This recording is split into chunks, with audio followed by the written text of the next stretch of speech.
El día de hoy, viernes, como sexto mes del año, vamos a revisar un tema súper importante y relevante cada día más en nuestra población neonatal y pediátrica, y se denomina defectos congénitos y enfermedades huérfanas en la población pediátrica. Bienvenidos. Doctor Sarante, muchas gracias por acompañarnos, por regalarnos parte de su tiempo, y les cedo la palabra. Buenos días para todos, es un placer estar aquí con ustedes. Pues un saludo para todo el grupo de pediatría, que realmente son una de las especialidades que más se interesa en este tema de salud pública, y que hoy lo que quiero es pues dar algunos de los avances que hay en cuanto a la vigilancia, las razones de por qué continuar vigilando y el impacto que esto tiene en nuestros niños, en la salud de nuestros niños. Entonces, pues esta es una presentación. Aquí está mi declaración de conflicto de intereses. Ya la doctora Navarro les contó dónde trabajaba. Una buena parte de esta presentación me ha ayudado a hacerla la jefe Ana María Dueña, quien es la referente de defectos congénitos en la Secretaría de Salud de Bogotá. Vamos a tener datos tanto de Colombia, algunos, como de Bogotá. Quiero empezar por porque me ha parecido muy interesante. Aunque se relaciona en algo con defectos congénitos, yo sí quiero que este mensaje nos quede muy claro, y sobre todo a los pediatras, a ver si realmente podemos seguir avanzando. Miren ustedes, desde el 2015 hasta el 2019, esta es la mortalidad infantil. O sea que estábamos muy estables en mortalidad infantil. Estábamos por debajo de 2 dígitos, o sea que se nos mueren 9 niños por cada 1000 que nacen vivos antes de cumplir un año. Pero observen el escalón que hay del 2019 al 2020. La tasa de mortalidad infantil se cayó más de 1 punto. Eso realmente es un fenómeno muy impresionante. Es algo que se ve muy pocas veces, porque cambiar los factores de riesgo que trabajan, que influyen en la mortalidad infantil, es muy difícil hacerlo en un periodo de tiempo tan corto. ¿Qué sucedió? ¿Cuál es nuestra hipótesis? Que las medidas de bioseguridad de la pandemia fueron las que redujeron esta mortalidad infantil de esta manera. Miren que el año 2021 ya está subiendo. Estos son datos que todavía no están confirmados, falta hacer los últimos ajustes que hace el DANE, pero en general miren que subimos de 7.8 a 8.3 y esperamos que no sigamos subiendo. Aquí el mensaje que les queremos dejar es definitivamente ponerse tapabocas, lavarse las manos muchas veces y no entrar en contacto con los recién nacidos es fundamental para disminuir la tasa de mortalidad.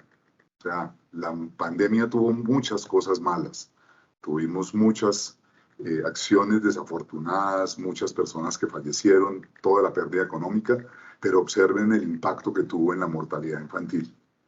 Y miren esta otra imagen de Saludata. Esta es la tasa de mortalidad por defectos congénitos en niños menores de 5 años. Miren también el escalón tan importante que hay de 38.8 a 29.7 entre la mortalidad del 2019 al 2020. Estos son niños que tienen en su mayoría, la mayoría de estos fallecen por cardiopatías congénitas o por malformaciones que en general hay que hacerle cirugía varias veces, son enfermedades crónicas, muchas de ellas discapacitantes. Entonces, el mensaje inicial que les queremos dejar definitivamente es: ojalá que ahora que la pandemia está terminando, consideráramos que los niños recién nacidos, yo sugeriría por lo menos hasta los 3 meses, como si estuviéramos en la peor pandemia del mundo. Y ahora, los niños que tienen malformaciones congénitas, labio y paladar hendido, cardiopatías congénitas, malformaciones abdominales, malformaciones del sistema nervioso central, tratémoslos como si estuvieran en pandemia. Miren la cantidad de vidas que salvamos nosotros haciendo estas medidas de bioseguridad tan simples. No dejarle acercar a nadie a los niños, a los recién nacidos principalmente. No tienen ninguna razón de ser. Y sí, miren cómo disminuye la mortalidad. Definitivamente un niño cardiópata aquí en Bogotá, cuando analizamos los casos de muertes, claro, su cardiopatía es un factor de riesgo grave para que fallezca, pero cuando esto se le suma una diarrea o cuando a esto se le suma una infección respiratoria, va a ser muy difícil manejar ese niño. Entonces, el primer mensaje que quiero dejarles es: ojalá que las medidas de pandemia se mantuvieran en los recién nacidos, y sobre todo en los recién nacidos más vulnerables, como son los niños que tienen malformaciones congénitas, porque eso nos va a llevar a que cada vez se mueran menos. y es realmente una medida muy interesante que sacamos de la pandemia. Algo positivo tenía que tener esto. ¿Por qué nos tenemos que seguir preocupando por los defectos congénitos? Aquí viene otra razón. Este es el análisis de los años 2014 a 2021 de las causas agrupadas, las 677 del DANI. Cuando agrupamos de esa manera y vemos de qué se nos mueren nuestros niños antes de cumplir un año, definitivamente casi el 30% de esos niños están muriendo por defectos congénitos, anomalías cromosómicas, deformidades. O sea que la carga de enfermedad, la carga de mortalidad que tienen los defectos congénitos es muy alta. Ahí ven ustedes en el listado el resto de cosas. En algunos de estos del periodo prenatal seguramente también vamos a encontrar algunas de estas anomalías congénitas. Así que es una, o es mejor dicho, la enfermedad que más niños mata tanto en Bogotá como en toda Colombia. Así que necesitamos realmente trabajar en esto.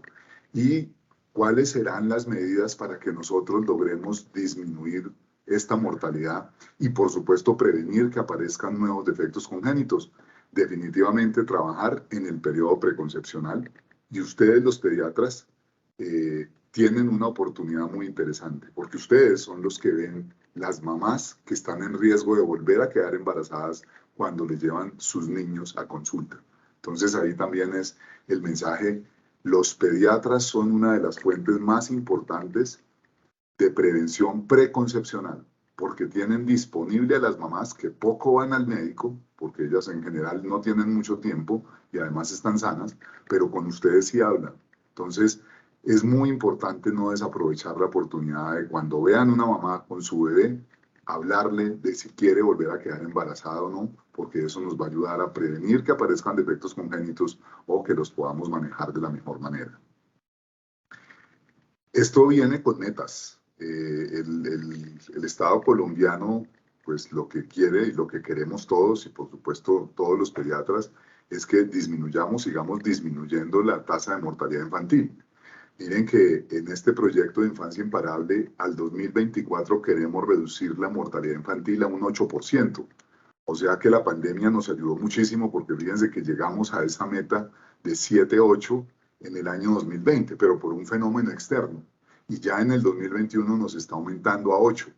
Así que ojalá, como les decía, para lograr cumplir esta meta, deberíamos mantener esas medidas de bioseguridad tan necesarias en nuestros niños y que los protegen realmente de no fallecer por estas infecciones concomitantes. Otra cosa que estamos buscando, que es la meta 8 para el 2024, es aumentar en un 20% la detección precoz de los defectos congénitos, y por supuesto muchos de estos defectos son enfermedades huérfanas, y la atención integral de estos niños que tienen estas patologías. Ese 20%, ahorita les voy a mostrar algunas líneas de base desde donde arrancamos. ¿Qué quiere decir que querramos mejorar la atención integral? Básicamente que nos adhiramos a la ruta materno-infantil, o sea, que estemos coordinados con la resolución 3280. Si nosotros logramos cumplir con todos los momentos que nos dice la resolución 3280, tenemos ganado una buena parte. Por supuesto que si encontramos banderas rojas debemos actuar, yo lo llamaría de forma muy activa, para prevenir que estos niños vayan a tener un defecto congénito que no hayamos encontrado tempranamente, o una enfermedad huérfana de las que vamos a hablar al final de esta charla. Recordarles un poquito de la mecánica. Esto sucede en todas partes, en todo Colombia tiene que suceder esto, porque la vigilancia en salud pública es un mandato nacional. Las UPGDs, las unidades primarias generadoras de datos, generalmente estas son IPS, o sea que todos los hospitales en Colombia, o la mayoría de hospitales en Colombia, son responsables de notificar semanalmente todos los eventos que son de interés público y que son de obligatorio notificación. Todas esas UPGs tienen que notificar los lunes antes de las 3 de la tarde y pasar a las unidades que tienen que ver con, en Bogotá, por ejemplo, con las subredes, o en los demás departamentos con las redes departamentales. Finalmente tiene que ir a la red local, y el miércoles antes de las 3 de la tarde esto debe llegar al Instituto Nacional de Salud. Es muy importante que todos entendamos que la responsabilidad de la notificación no es únicamente de la IPS, de la UPGD, sino que el mandato también en el protocolo dice que la EAPB, la EPS, tiene corresponsabilidad en la notificación. Muchos de ustedes trabajan en hospitales que no están integrados verticalmente con una EPS. O sea, yo trabajo aquí en San Ignacio y en San Ignacio nos llegan pacientes de varias EPS y por lo tanto una vez que llegan el bebé nace y si todo está bien se va para la casa y es un niño que probablemente yo no voy a volver a ver. Así que cuando se hace una notificación y hay que hacer un ajuste, la EAPB es la que tiene la responsabilidad de que esto suceda. Así que es muy importante que en sus IPS tengan los mecanismos muy claros de informarle siempre a la EAPB cuando ustedes hacen una notificación.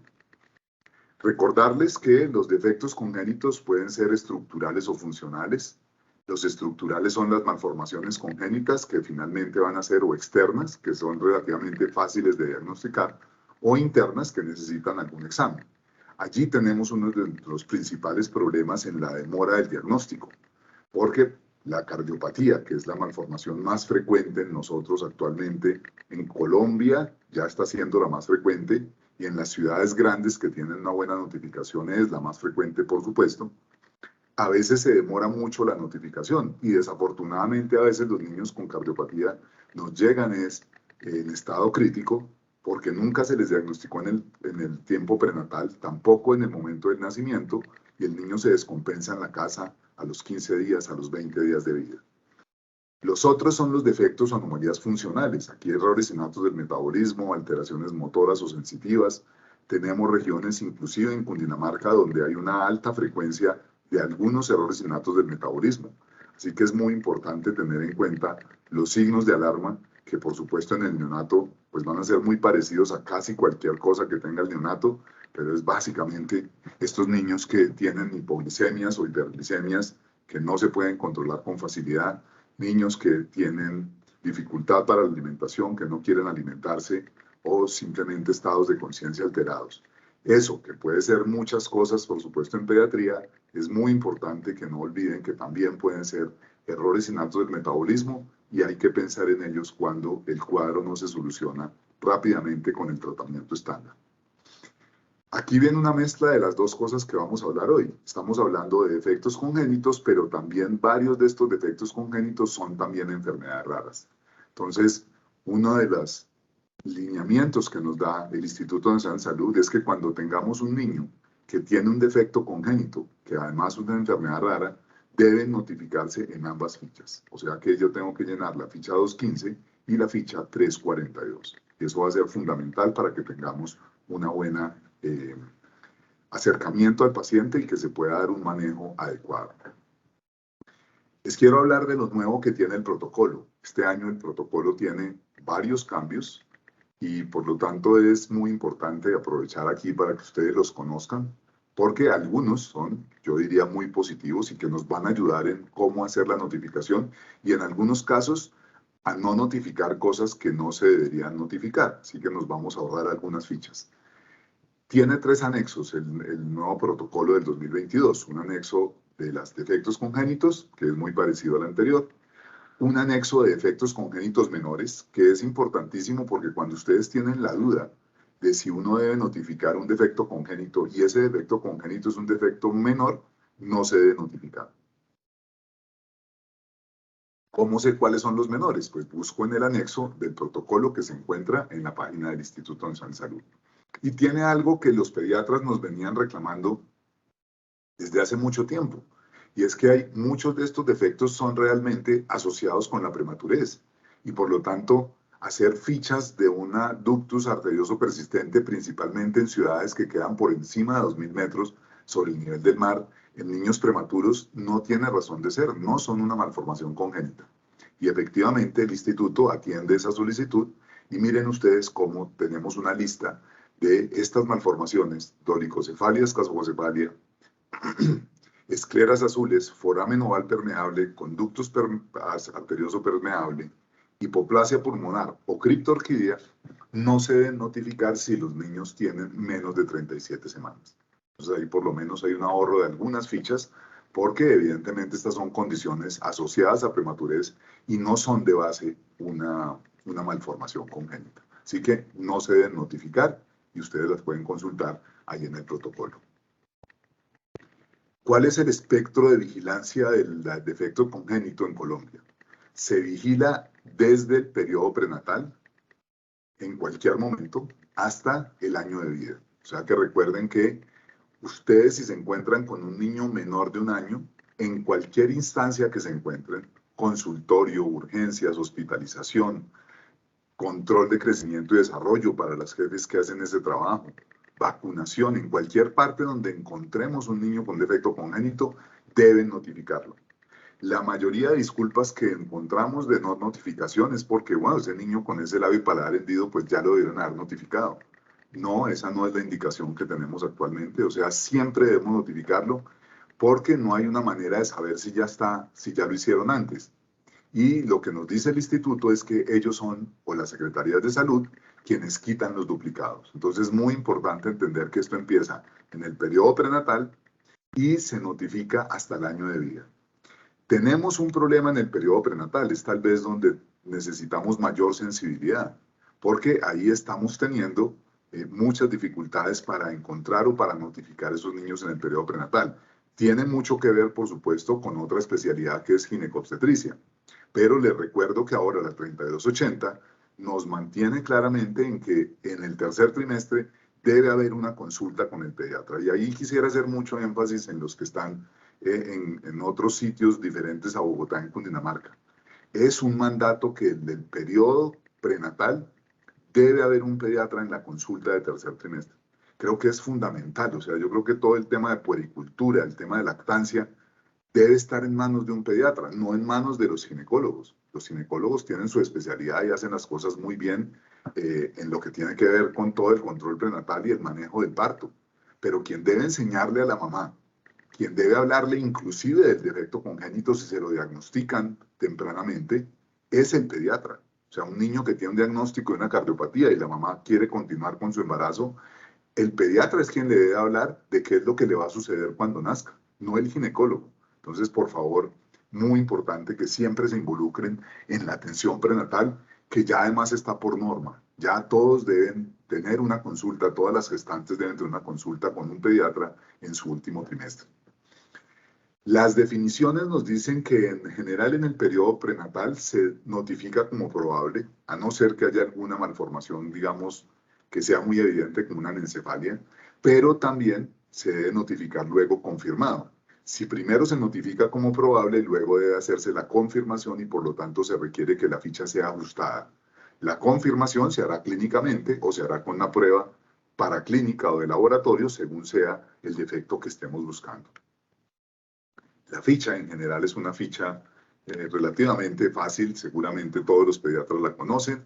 Voy a hacer énfasis en 2 puntos. El primero es en la casilla 5.5 que dice diagnóstico prenatal o postnatal. Cuando ustedes tienen un niño recién nacido que tiene un defecto congénito, por ejemplo una polidactilia, un labio y paladar hendido, ustedes le preguntan a la madre si ella recibió esa información antes de nacer. O sea que si a ella le dijeron en las ecografías prenatales que tenía ese labio y paladar hendido, que tenía esa polidactilia, ustedes deben marcar aquí la casilla número 1. El diagnóstico fue prenatal. Esto también sucede cuando un ginecólogo está haciendo una ecografía.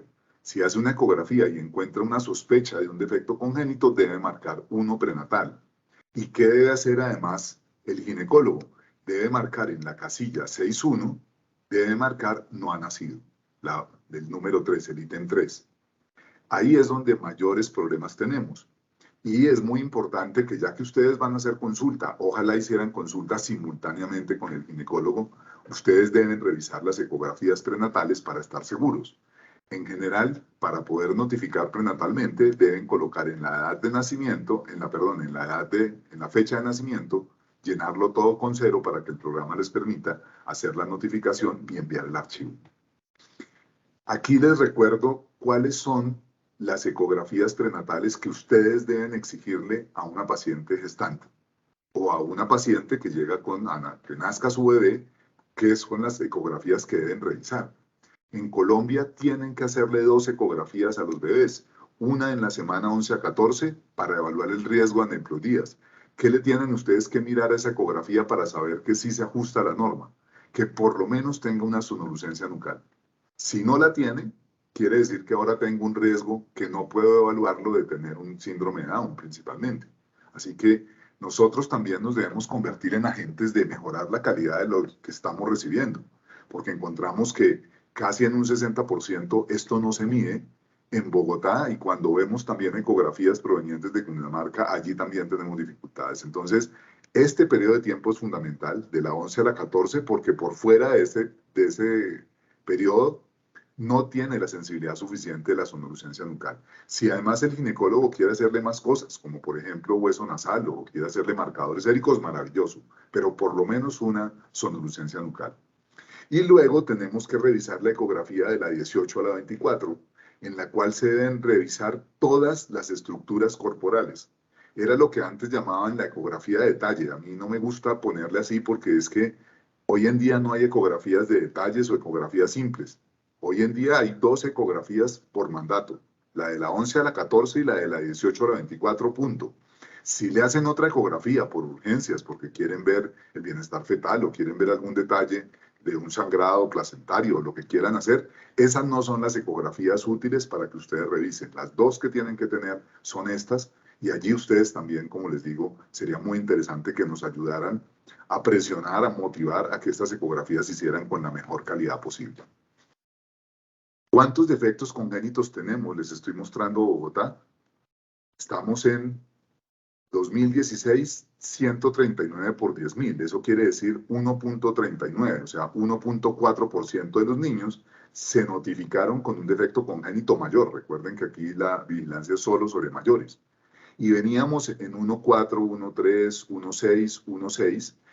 ¿Es bueno esto? No es bueno. Esto no es bueno. Lo que se considera hoy en día un estándar mundial es que un sistema de vigilancia al nacimiento debería encontrar por lo menos el 2% de los niños con defectos congénitos mayores. Así que si ustedes están en un hospital o están en un municipio o están en el departamento de Cundinamarca o en Bogotá, deben pensar que por lo menos el 2% de los niños deben nacer con un defecto congénito mayor. Si no, algo está sucediendo. Generalmente lo que sucede es que tienen baja sensibilidad y se les están pasando los defectos. ¿Cuáles? Principalmente cardiopatías congénitas y sistema nervioso central. Bogotá en el año 2021 mejoró, ya llegamos a 2.4%. Si quieren comparar con un estándar mejor, en Colombia, por ejemplo, la ciudad que mejor vigila en todo Colombia es Cali. Y Cali en este momento está notificando casi 4.5% de niños con defectos congénitos. Claro, esto es hasta el año de vida. Entonces allí también el llamado es a que extendamos nuestra vigilancia para que cuando encontremos un niño de 5 o 6 meses, también hagamos la notificación. ¿Qué tanto se encuentran en el periodo prenatal? Miren, los que llenan la casilla 5.5 está más o menos en el 35%. O sea que el diagnóstico prenatal más o menos está cercano al 35% en Bogotá. En el resto de las ciudades está mucho más cercano al 30%. ¿Eso qué quiere decir para un pediatra? Que no le deben creer mucho a las ecografías que les llegan cuando son normales. Evidentemente yo tengo que revisar quién la hizo, dónde la hicieron, y sobre todo en la ecografía de la semana 18 a 24, que me describa realmente todas las estructuras corporales y me diga si las vieron o no, y si sí las vieron, si estaban o no normales. Entonces, ahí ustedes tienen que juzgar la calidad, porque esto, si lo miran al contrario, en lugar de mirar el 35, estamos diciendo que el 65% de los niños que tienen defectos congénitos mayores no los estamos encontrando en la ecografía. O sea que cuando a ustedes les llega un paciente, que la mamá les dice, les llega un paciente al nacimiento, y la mamá les dice, no, yo tengo 4 ecografías y todas son normales, revísenlas muy bien, porque hay que tener en cuenta esto. La ecografía no es un examen que tenga 100% de sensibilidad. ¿A qué estamos nosotros buscando con la meta? Que esto suba del 34, suba a 20%, por lo menos al 54% en el 2024. Así que el mensaje para ustedes, pediatras, es tengan cuidado con las ecografías, revísenlas muy bien, porque alguien que llegue, que esté trabajando en un sitio de baja complejidad y le llegue una mamá, una G2, una G3, con 3 ecografías normales todo el mundo está tranquilo, y si me nace con una malformación grave, voy a tener dificultades para manejarlo en un sitio de baja complejidad. ¿Qué tanto notifican los ginecólogos? Casi nada, miren, casi cero. Y hasta ahora que venimos haciendo una campaña súper exhaustiva y hemos trabajado con todos los ginecólogos y vamos a todos los sitios de ecografía, hemos logrado que notifiquen un 14%. Así que ahí tenemos una dificultad importante en este momento, y lo que necesitamos es mejorar los indicadores de detección y de notificación, tanto prenatales como postnatales. Allí, por favor, tienen que pensar en cuántos niños con cardiopatía congénita se le están yendo para la casa sin detectarla. Y ahí vamos a ver algunos elementos que tiene nuevo el protocolo. ¿Qué cosas nuevas tiene el protocolo importantes en pediatría? Le incorporaron el tamizaje actual. Y eso es algo que ustedes tienen que verlo muy bien, porque, digamos, hay que hacer que en nuestros IPS esto se cumpla con exactitud, porque protege a nuestros niños.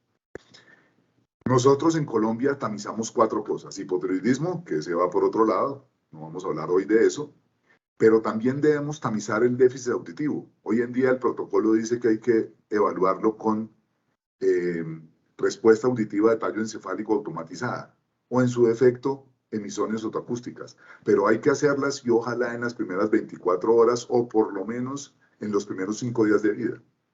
Y aquí lo que cambia en el protocolo es que ahora, cuando ustedes encuentran que esta ratea o que los potenciales o las emisiones otoacústicas dan alteradas, inmediatamente hay que notificarlo a la ficha 215. O sea que ahí también no solamente le estoy hablando a los pediatras, sino también a las fonoaudiólogas o a las personas que hacen este tipo de tamizaje, porque inmediatamente salga alterado, deben notificarlo. Esto no quiere decir que el niño tenga una hipoacusia, ¿no? Porque recuerden que aquí en auditivo yo tengo que luego esperar un tiempo y hacerle otras pruebas. Hay diferentes protocolos de cómo seguirlo evaluando. Pero lo que nos dice el protocolo es que inmediatamente el examen está alterado, debo notificarlo a la ficha 215. Hacer el protocolo de seguimiento, y si el niño tiene la alteración auditiva, inmediatamente hacer el ajuste de la ficha y confirmarlo. Para eso deben evaluar factores de riesgo. Entonces no solamente es hacer la prueba, sino que antes de que el niño nazca, ojalá en la sala de partos, deben evaluar los antecedentes familiares de sordera, si tiene o no bajo peso al nacer, si es prematuro. O sea, miren este listado exhaustivo que hay que evaluar, porque si alguno de ellos tiene, hay que ser mucho más agresivo en la búsqueda de una hipoacusia. Entonces este es fundamental, porque ahora lo que se tamizaba y no dependía mucho del pediatra y de la IPS donde nacía, ahora sí es responsabilidad de la IPS. ¿Qué otra cosa? Y esta sí es responsabilidad total del pediatra: evaluar el déficit visual. O sea, yo tengo que hacer una evaluación dentro de las primeras 24 horas para evaluar el reflejo rojo, la inspección externa, el examen pupilar y el reflejo luminoso corneal. Esa evaluación, que debe hacerse en un momento de tranquilidad, no es el momento de la adaptación. Tiene que ser durante el examen sistemático del recién nacido para buscar malformaciones, que se hace durante las primeras 24 horas de vida.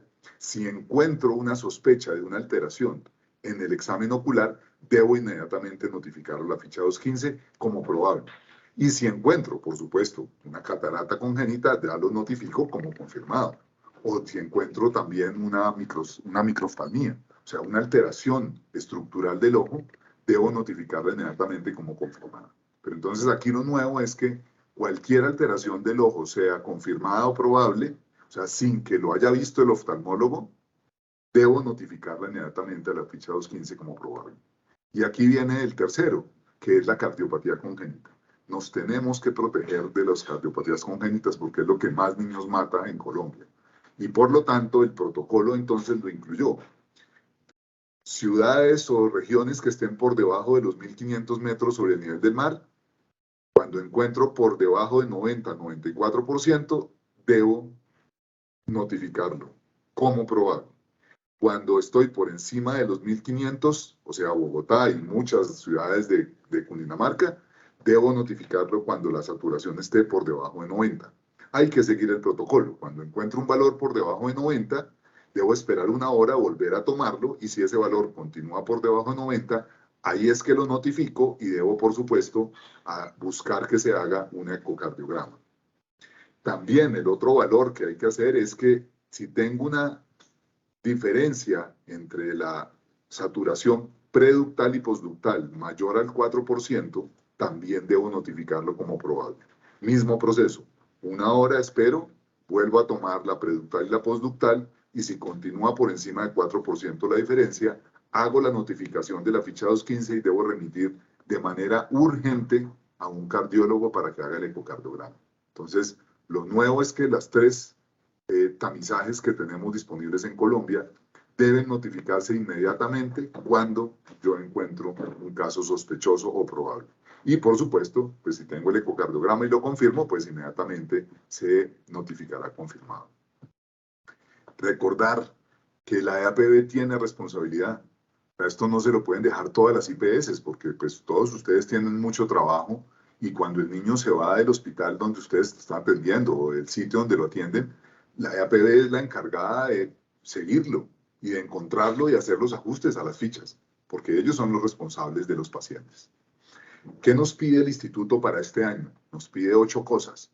Nos pide que mejoremos la notificación de la prevalencia en menores de 1 año. Entonces, el mensaje para todos los pediatras es: recuerden que cuando encuentren en su consulta, en hospitalización, en urgencias, un niño con defecto congénito, deben notificarlo. La única razón para no notificarlo es que estén seguros que ya se notificó. Y por lo tanto, si no es de su institución, hay que notificarlo, porque los duplicados los quita es el instituto. Entonces, tengan eso en cuenta. Nos llama la atención el instituto en los defectos de tubo neural. Tenemos una frecuencia muy diferente en Cundinamarca de Bogotá. Es algo curioso. En Bogotá hay menos defectos de tubo neural que en el resto del país. Así que, pues, ahí hay una ventaja, pero hay que estar muy pendientes de todos los mielomeningoceles. Parece ser que la interrupción voluntaria del embarazo los ha disminuido, verlos en el nacimiento, y parece ser que también las regiones donde nos gusta comer grandes cantidades de pan y de harina, que está fortificada, pues también genera una disminución.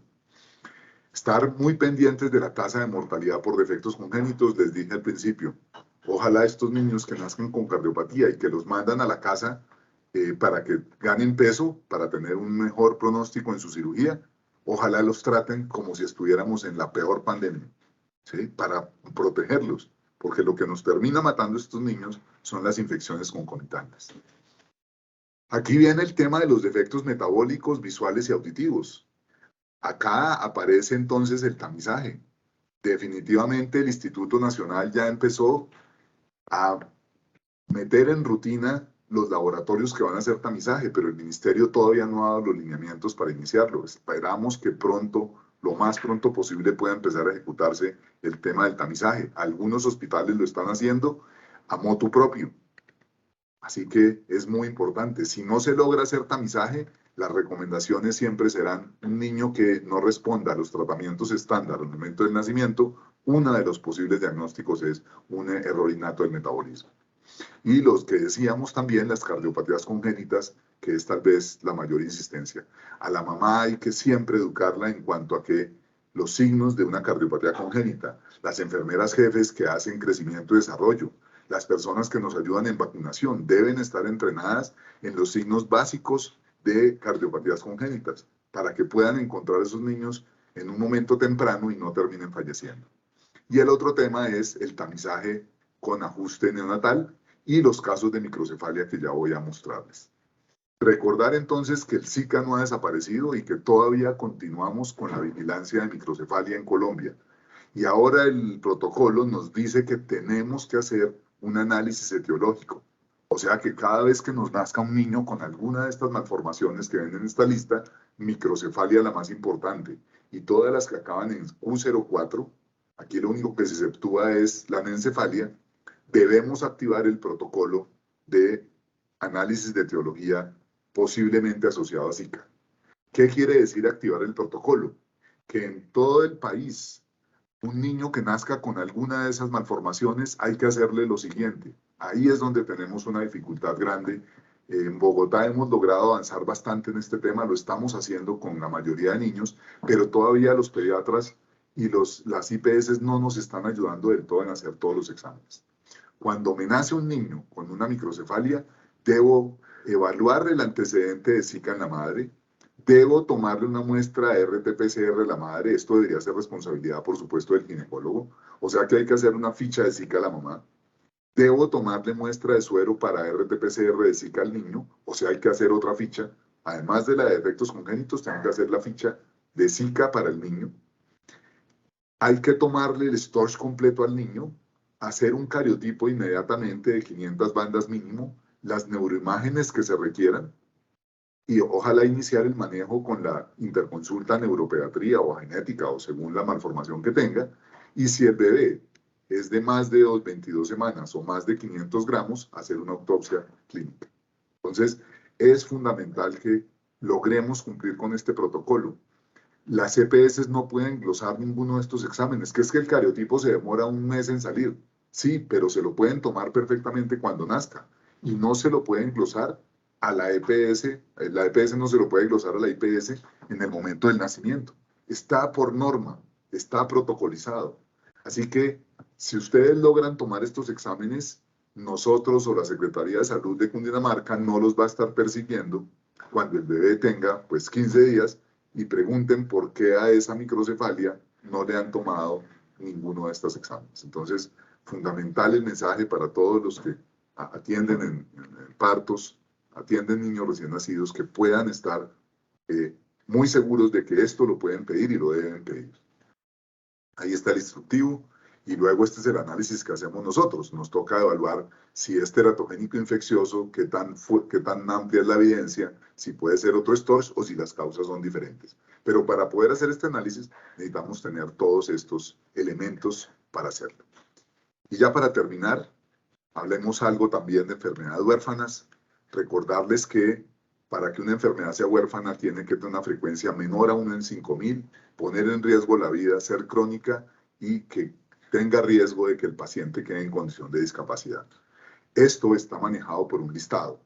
Lo más importante que tiene que saber un pediatra es que la vida le cambia a una persona cuando lo notifica en huérfanas, porque cambia la forma de financiamiento, porque le van a quitar el copago al paciente, porque le van a quitar barreras de acceso al sistema de salud y además le puedo formular medicamentos que están por fuera del plan básico de salud, o sea, le puedo formular con el MIPRES.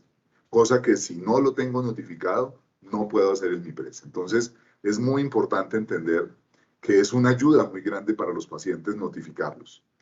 Tienen una gran carga de enfermedad, son entidades de muy alta complejidad, no hay tratamientos curativos en su mayoría y, por supuesto, tienen un alto costo familiar, social y sanitario estas patologías. No es fácil encontrar información de todas estas enfermedades y, por supuesto, los equipos de salud no están realmente preparados para atenderlas, pero necesitamos cada vez que nos capacitemos más en este tema. En Colombia, por la ley, las enfermedades se llaman raras o huérfanas, un nombre un poco doloroso para los pacientes, pero tenemos que mantenerlo porque así dice la ley. Y la ley es mandatoria, nos dice tenemos que tener un registro nacional de pacientes. Eso quiere decir que hay que notificarlos al CIVIGILA. Y ahora estamos esperando que se puedan crear centros de manejo integral para estos pacientes, centros de referencia, para que puedan ser manejados de la manera más adecuada. ¿Qué tantos pacientes hay? Miren que la mayoría son infantiles, ¿no? El 30% se mueren antes de los 5 años y el 50% antes de los 30 años. Y el 80% de estas patologías en Colombia, en todo el mundo, son de origen genético. ¿Cuántos pacientes se calcula que hay? En el mundo, 300 millones. Miren, en Colombia se calcula que hay entre 2 y 3.5 millones de pacientes con enfermedades huérfanas. Muchos. Claro, cada enfermedad tiene poquitos pacientes, pero cuando los juntamos a todos son muchísimos. Pero no estamos notificando. Miren que a final del año pasado se habían notificado solamente 48.000 pacientes. Así que el llamado a todos es ayúdennos a notificar. Muchos de estos pacientes tienen que ver con el pediatra. El pediatra es el encargado de hacer la notificación y no se está haciendo. Miren que la notificación ha estado muy regular en los años antiguos, de 2016 a 2018. En 2018, cuando obligaron a hacer el MIPRES, mejoró la notificación, pero desafortunadamente la pandemia ha tenido un efecto negativo, 6% de disminución entre el 2020 y 2021. Y no es que no estén los pacientes, es que no los estamos encontrando. La ficha es la ficha más rápida de llenar porque es muy corta. Ven ustedes que hay que llenarle la edad del diagnóstico, de la fecha de diagnóstico, si tienen una prueba de laboratorio, el nombre de la enfermedad y el código del consecutivo. Esto hay que buscarlo en un anexo que está en Excel, en el Instituto Nacional de Salud. Recordar que la notificación de huérfanas solo se hace confirmada. Se confirma por laboratorio o por clínica. Para eso hay que mirar el anexo y si es por laboratorio, tengo que pedir la prueba de laboratorio y esperar a que me llegue positiva. Si no, no lo puedo notificar. Entonces, este se notifica desde el nacimiento hasta la muerte. No se notifica prenatalmente. Pero es fundamental, insisto, que lo notifiquen porque cada vez pues tenemos más dificultades para manejar estos niños y es porque no se enteran las autoridades de que estos niños tienen este tipo de patologías. Ahí está la resolución, es una lista larga de 2.198 enfermedades que hay que tener en cuenta. Por supuesto, aprendérselas es muy complejo, pero hay que tratar de rutinizar que cuando tenga un paciente con algo que no concuerda con las patologías frecuentes, debo pensar en una enfermedad rara. Como conclusiones, definitivamente la vigilancia es una herramienta muy poderosa. Les dejo un mensaje de vigilancia. Ustedes son los que nos protegen de que aparezca un nuevo teratógeno. Realmente los que más nos protegen son los ginecólogos, si vigilaran bien en el periodo prenatal. Pero cuando ustedes encuentran al nacimiento los niños y los notifican, ahora que está tan de moda las pandemias, son los que nos hacen posible que podamos ver aumentos extraños de la frecuencia de una malformación para detectar que ha llegado un nuevo teratógeno. Fíjense, el Zika lo que nos pasó y lo detectamos muy tarde. Así que vigilar no es solo llenar fichas que jarteras, sino también tiene un impacto muy grande en salud. La notificación, además, como les digo, cambia realmente los manejos, la búsqueda de recursos, qué debemos hacer, cuáles son las políticas de cada uno de los entes territoriales, qué debe buscar más para proteger a nuestros niños. Y por supuesto, la vida de los niños y la calidad de vida de no solamente los niños y sus familias depende de que los diagnostiquemos temprano. O sea, es fundamental que nos ayuden a que mientras más temprano se encuentre el defecto congénito o la huérfana, mejor le va a ir a ese niño, mejor pronóstico puede tener. Así sea una enfermedad catastrófica, se puede empezar a manejar más temprano. Y por supuesto, necesitamos hacer un manejo integral. El manejo definitivamente descentralizado y fragmentado no ayuda mucho a la salud ni a la calidad de vida de estos pacientes. Pero entre todos podemos hacerlo y ya que, digamos, los pediatras son de las especialidades que más clara tiene la salud pública, pues nos interesa mucho que continúen ayudándonos en esta notificación y apoyando pues todos estos protocolos que van en pos de la mejor salud de nuestros niños. Muchísimas gracias y quedo atento si hay algún comentario o alguna pregunta.